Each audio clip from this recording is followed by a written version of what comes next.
বিমলবাবু অসুস্থ হয়ে বেশিরভাগ সময়ে বিছানায় পড়ে থাকেন, তাই সংসার চালানোর দায়িত্ব বড় ছেলে অয়নের ওপর। সে মাঠে কাজ করে কঠোর পরিশ্রমে উপার্জিত অর্থ দিয়ে সংসার চালায়, কিন্তু অয়নের মা করুণা কেন যেন অয়নকে পছন্দ করেন না। একদিন সকালে অয়ন যখন মাঠে যাবে, তখন সে তার মা করুণার কাছে খাবারের কথা বলল। মা, ও মা, মাঠে যাব, অনেক কাজ, একটু ভাত দাও তো তাড়াতাড়ি। ভাত রান্না করি নাই এখনো, রাতের প্রান্তা ভাত আছে, ওইগুলা কাঁচামরিচ দিয়ে খেয়ে যা।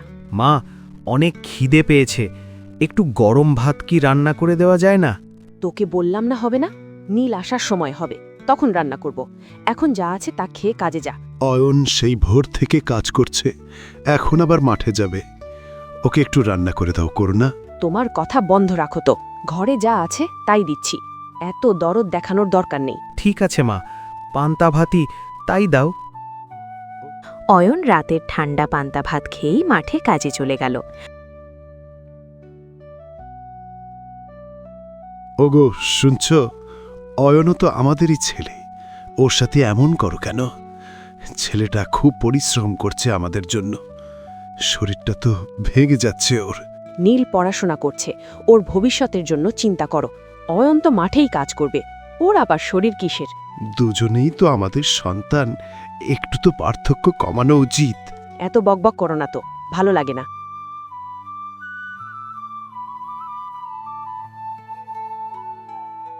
আরে অয়ন, তোর মুখের দিকে তো তাকানো যাচ্ছে না, না খেয়ে চলে এসছিস নাকি? তুই তো একদম না খেয়েই কাজে নেমে পড়লি, দিন দিন শুকিয়ে যাচ্ছিস যে। না কাকা, পান্তা ভাত ছিল, খেয়ে এসেছি। আর যাই হয়ে যাক, কাজ না করলে চলবে কি করে? বাড়ির খরচ, নীলের পড়ার খরচ, সব তো সামলাতে হবে। বাবাও অসুস্থ। কিন্তু নিজের শরীরের দিকেও তো তাকাতে হবে, এভাবে চললে অসুস্থ হয়ে পড়বি তো। আমার কথা ভেবে লাভ নেই কাকা, নীল বড় হয়ে চাকরি করলে আমাদের দুঃখ ঘুচবে, আর বাবাকে ডাক্তারও দেখাতে হবে, তাই টাকা জমাচ্ছি। তুই সত্যিই বড় ভালো ছেলে রে, তোর মতো ছেলে পাওয়া ভাগ্যের ব্যাপার। অয়ন সারাদিন মাঠে কাজ করছিল। আজ বন্ধুদের নিয়ে ব্যাপক মজা হবে। শহরে যাব, হোটেলে খাবো আর মুভি দেখব, খুব মজা হবে। কিরে নীল, তোর হাতে তো অনেক টাকা দেখছি, এত টাকা কোথায় পেলি রে? আরে চিন্তা করিস না, দাদা কাজ করে টাকা এনে মাকে দেয়, মা বাড়ির আলমারিতে রেখেছে, ওইখান থেকে সরিয়েছি। যদি বাড়িতে ধরা পড়িস, তোর বাবা মা তো রেগে যাবে।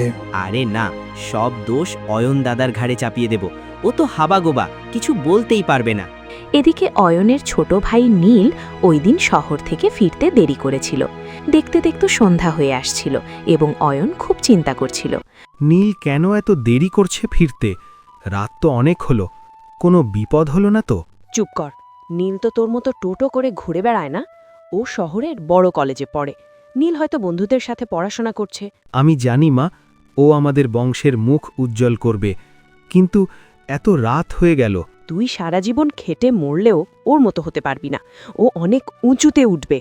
হ্যাঁ মা, আমিও চাই নীল অনেক বড় হোক, আমাদের বংশের মুখ উজ্জ্বল করুক। ওই দিন বেশ রাতে নীল বাসায় ফেরে।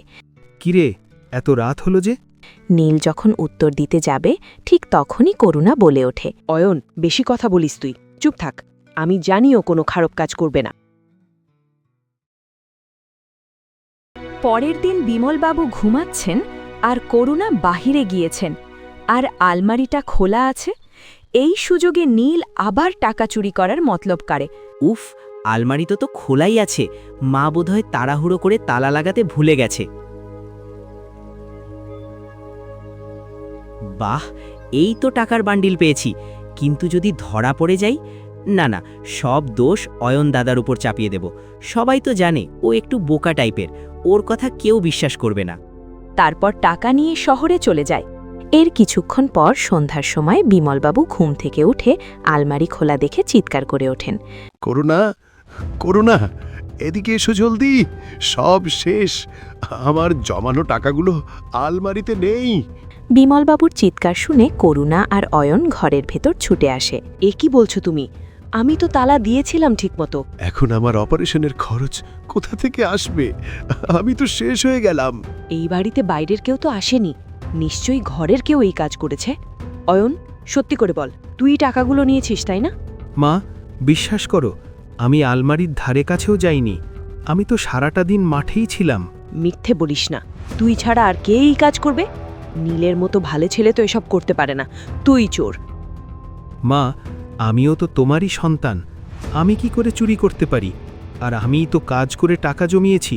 আমাকে এভাবে সন্দেহ করো না মা, তোমার দুহাই লাগে। তোর কোনো কথা আমি শুনতে চাই না। চোর ছেলের এই বাড়িতে কোনো জায়গা নেই।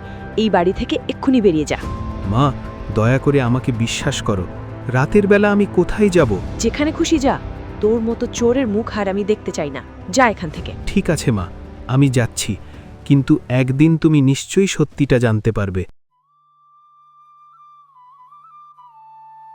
এরই মধ্যে নীল ওই টাকা দিয়ে কোনো চিন্তাভাবনা না করেই একটি মোবাইল কিনে বাসায় ফেরে।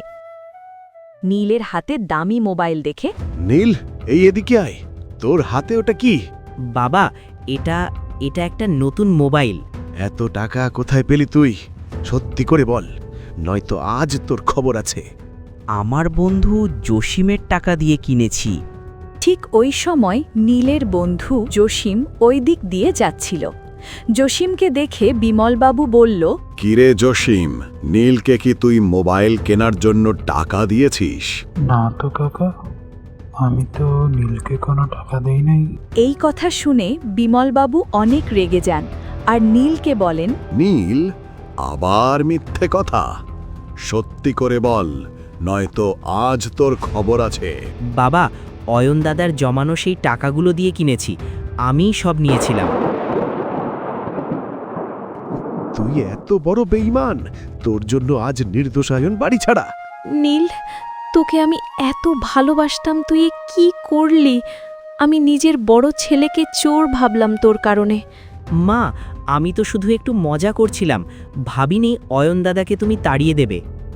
মজা? তোর মজার জন্য আজ তোর বাবার অপারেশনের টাকা নেই, আর অয়ন না খেয়ে কোথায় ঘুরে বেড়াচ্ছে। এখন চোখের জল ফেলে লাভ নেই করোনা, আগে অয়নকে খুঁজে বের করো।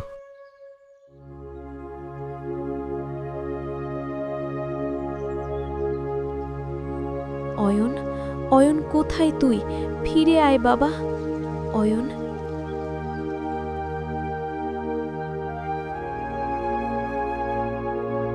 অয়ন রেল স্টেশনের ভেতরে কান্না করছে।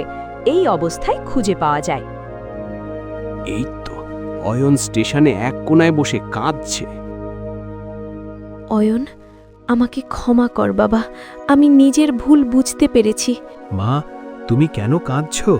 আমি তো রাগ করিনি। আমি জানতাম একদিন তুমি সত্যিটা জানবেই। অয়ন, আমাকে মা বলে আর ডাকিস না। আমি তোর যোগ্য মা হতে পারিনি। ওসব বলো না মা, তুমিই তো আমাকে বড় করেছ। মা কখনো ভুল হয় না। তুই আমার আসল সোনা অয়ন। নীলের উজ্জ্বল ভবিষ্যতের আশায় আমি আমার রত্নকে চিনতে পারিনি। আর কান্না করো না, চলো বাড়িতে যাই। আজ থেকে আমাদের পরিবারে আর কোনো পার্থক্য থাকবে না। আমরা সবাই এক। আমি আমার ভুল বুঝতে পেরেছি। আমি আর কোনোদিন শর্টকাটে সুখ খুঁজব না। আমরা সবাই মিলে কাজ করলে আমাদের আর কোনো অভাব থাকবে না। আজ থেকে আমরা নতুন করে পথ চলা শুরু করব।